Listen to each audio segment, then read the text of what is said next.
Trump, the inspiration behind the Michigan plot. The FBI foiled a plot to overthrow the Michigan government and kidnap its Democratic governor, Gretchen Whitmer, to try her for treason and execute her ahead of the November 3 election to influence the outcome of the vote for Trump. The plotters were considering kidnapping him from his country residence. Their detailed plan included blasting a road bridge leading to his house with explosives to counter police intervention. The group also planned to storm the state capitol and take hostages there. About 15 people are accused of conspiring to kidnap the governor, and of having committed various other crimes. The investigation began in early 2020, when the FBI learned, via social media, that individuals were discussing the violent overthrow of several state governments that enforced health rules to combat the coronavirus and attacks on forces of the order.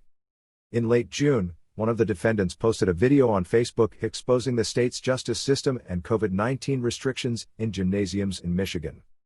Trump is directly involved in this matter. In a tweet on April 17, he called for Liberate Michigan. It was a tacit, if not explicit, call for the militias to act against the application of Governor Gretchen Whitmer's containment and distancing guidelines.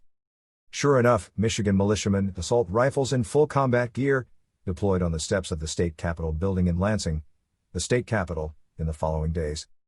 Along with several hundred other protesters, some armed with pistols and revolvers, they enter the building, a stupid and dangerous practice permitted in this state. A senator said gunmen shouted insults at her. To be prepared for any eventuality, some cautious senators wore bulletproof vests. The presence of an armed militia at a demonstration of anger over sanitary confinement in Michigan had marked an escalation in the U.S. practice of arming itself in protest against government decisions. Trump called the Michigan protesters very good people, the same phrase he used to excuse white supremacists and neo-Nazis who participated in the violent Charlottesville protest in 2017.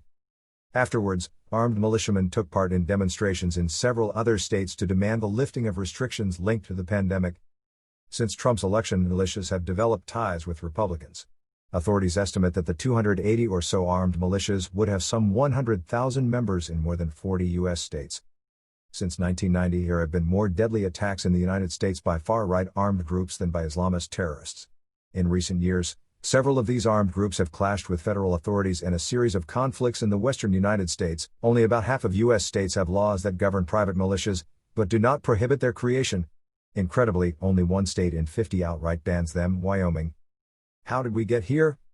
All these village bullies in camouflage uniforms, assault rifles in hand, invoke the famous Second Amendment to the Constitution, which speaks of the right to bear arms in a well-regulated militia, without defining the expression.